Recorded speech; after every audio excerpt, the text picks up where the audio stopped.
फेरि हामी एउटा यो seasonal index by using simple average मेथडको गर्न लागिरहेका छौँ।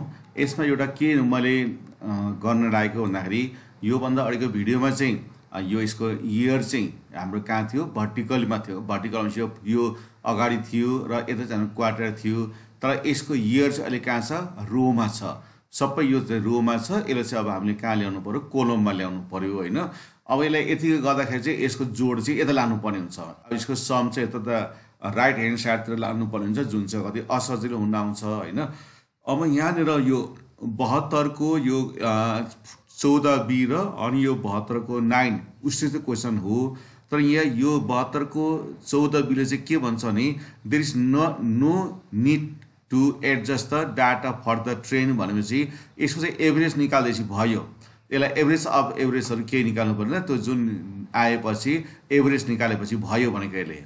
There is no need to adjust त्यसले त्यसो भनेको। तर 72 को 9 मा चाहिँ के हुन्छ, यसलाई चाहिँ हामीले so which state quarter seasonally high justify यो एन्सर भनेको हुनाले यहाँ चाहिँ हामीले के गर्नुपर्छ, एभरेज अफ एभरेज चाहिँ निकाल्नुपर्छ। अहिले म यो 72 को गर्दै लागेको छु, जुन चाहिँ 9 को बी है, 9 को बी 72 को चाहिँ म यहाँ गर्न लागिरहेको छु। ओके ल, यहाँ हेर्नु है त यो 72 को ल मैले अब हेरौँ। यो 72 को 9 को बी क्वेसन चाहिँ हाम्रो यो अस्मिता क्वेसन ब्याङ्कमा चाहिँ 93 मा छ र चाहिँ क्वेसन नम्बर 13 अथवा यो चाहिँ 13 मा छ है। अब यसमा के नमिलेको छ भन्दाखेरि यसको इयर चाहिँ यसरी यो चाहिँ 1300 दिएको छ नि त। अब यसको इयर ठाडोमा लेख्नुपर्छ, क्वार्टर चाहिँ यता लानुपर्छ है। भनेपछि यसलाई के गर्नुपर्छ, यसलाई मिलाउनु पर्छ। अब यसको इयर चाहिँ यता लेखौँ होइन, क्वार्टरलाई चाहिँ यता ल्याउँ। यो चाहिँ क्वार्टर चाहिँ यता गरौँ है त, क्वार्टर 1 अनि यसलाई क्वार्टर 2 गरौँ, अनि यसलाई क्वार्टर 3 अनि यसलाई क्वार्टर 4 गरौँ यसरी है। यसो गर्नुपर्छ, अथवा Q1 Q2 Q3 Q4 ले पनि हुन्छ होइन, त्यस्तो खालको लेख्दा पनि हुन्छ। यसलाई मैले चेन्ज गर्दैछु, यसको इयरहरूलाई चेन्ज यताकोले यता लानु खोजिरहेको छु। अब यस्तो प्रकारको गरौँ यसलाई होइन। यसो गर्दाखेरि चाहिँ काम गर्नु सजिलो हुन्छ, त्यस कारणले मैले यसरी चेन्ज गर्दैछु। यसको यता इयरलाई यता लाँदैछु, यताको क्वार्टरलाई यता लाँदैछु। यो फर्स्ट क्वार्टर, सेकेन्ड क्वार्टर अनि यो थर्ड क्वार्टर र यो चाहिँ के हुन्छ आइबी भनेको फोर्थ क्वार्टर हो है। अब यसमा हाम्रो के रहेछ भन्दाखेरि टाइम चाहिँ कति छ, 2008 9 10 11 है। यो त कति छ, 2008 2009 2010 र 2011 छ है। यस तरहको छ यहाँ। यसलाई अब फेरि पछि भाइ बहिनीको यो लाइन हुन्छ, त्यो लाइनले मिलाइहाल्छ होइन, त्यो लाइनले मिलाउँछ।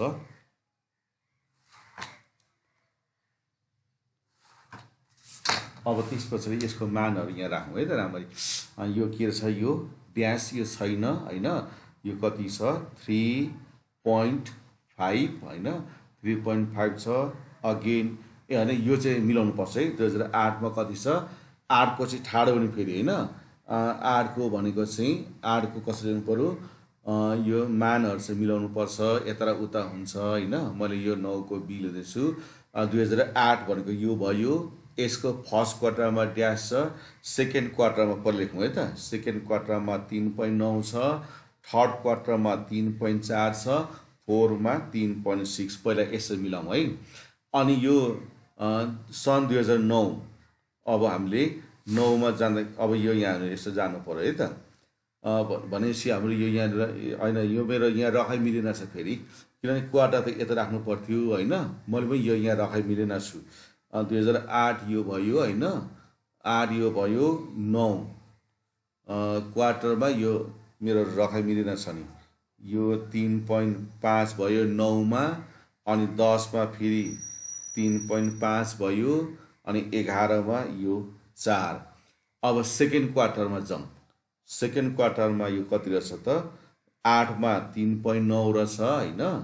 अनि त्यस पछाडि अनि 9 मा 4.1, 10 मा फेरि 3.9, अनि त्यसपछि 11 मा चाहिँ कति रहेछ 4.6 है। त्यसरी आयो है।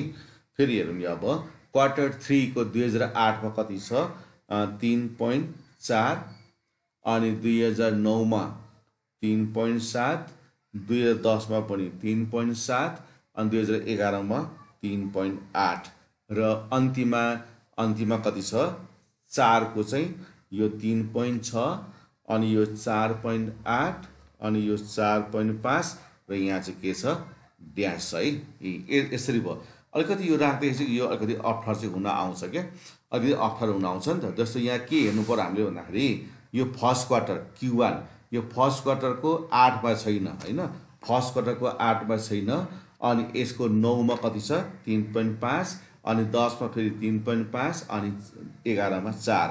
अब सेकेन्ड क्वार्टर हेर्नु पर्यो नि त, सेकेन्ड क्वार्टरको 8 मा 3.9 अनि यसको 10 मा 4.1 हैन, 9 मा 4.1, 10 मा 3.9 र 11 मा 4.6। अब तेस्रो क्वार्टरको यो 3.4 भयो हैन, यो 3.7 भयो, फेरि यो पनि 3.7 भयो, यो 3.8 भयो। अब चौथोमा गएर हेर्नु त 2008 भनेको यहाँ छ, 2008 मा 3.6, 2009 मा 4.8 भयो र 2010 मा कति छ यो 10 मा 4.5 छ र 11 मा चाहिँ छैन है। यो चाहिँ अलिकति कस्तो अप्ठ्यारो जस्तो हुन खोज्छ है।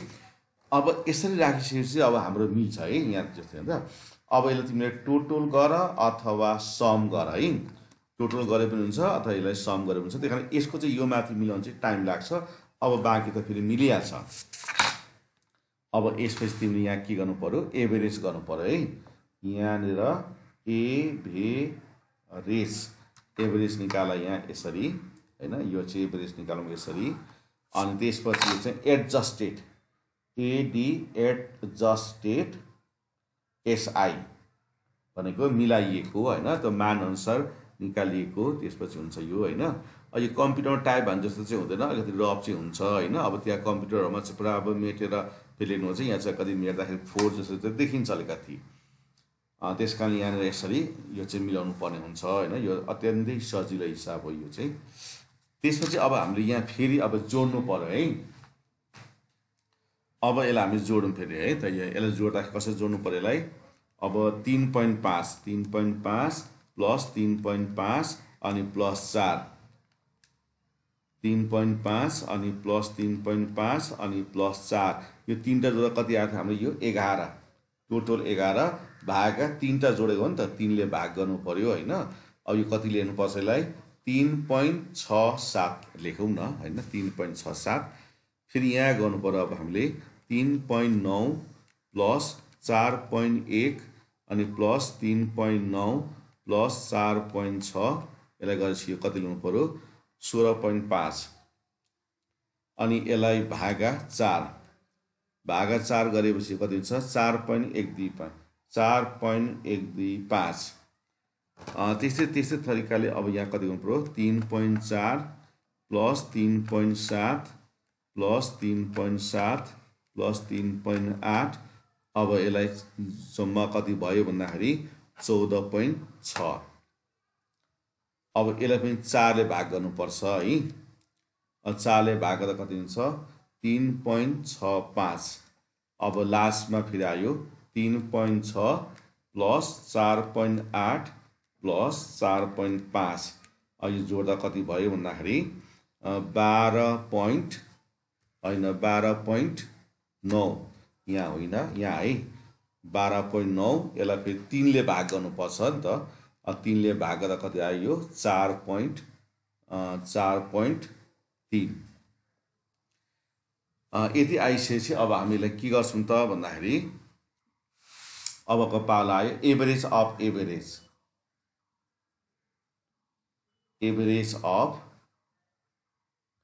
एभरेज भनेको यो सबैले जोड्नु पर्यो। 3.67 प्लस 4.125 अनि यो 3.65 प्लस यो 4.3, 1 2 3 4, यसलाई 4 ले भाग गर्नु पर्यो है। यो सबैले जोड्नु पर्यो नि त्यसलाई। यसलाई जोड्दा कति हुन्छ अब 3.67 अनि प्लस 4.125 प्लस 3.65 अनि प्लस 4.3 जोडेर यसलाई चाहिँ 4 ले भाग गरिदिने हैन। 4 ले भाग गर्दा कति आयो भन्दाखेरि यो 3.94 लेखौँ न हैन, 3.94 आयो।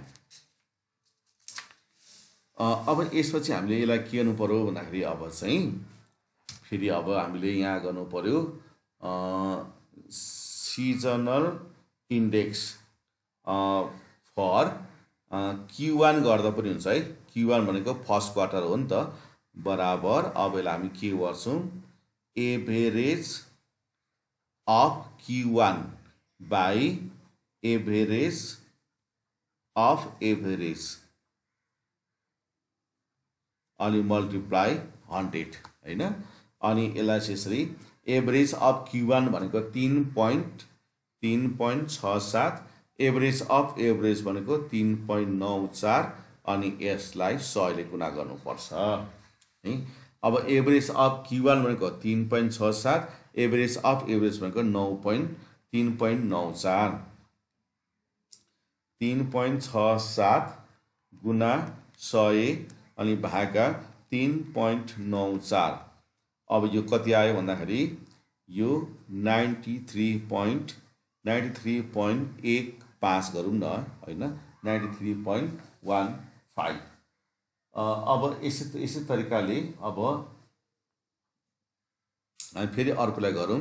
अब यसलाई सिधा यसो गरौँ न, अब Q2 हैन, यसलाई अब Q2 बराबर Q2 को कति छ 4.125 का मुनि कति छ 3.994 अनि यसलाई 100 गरौँ हैन।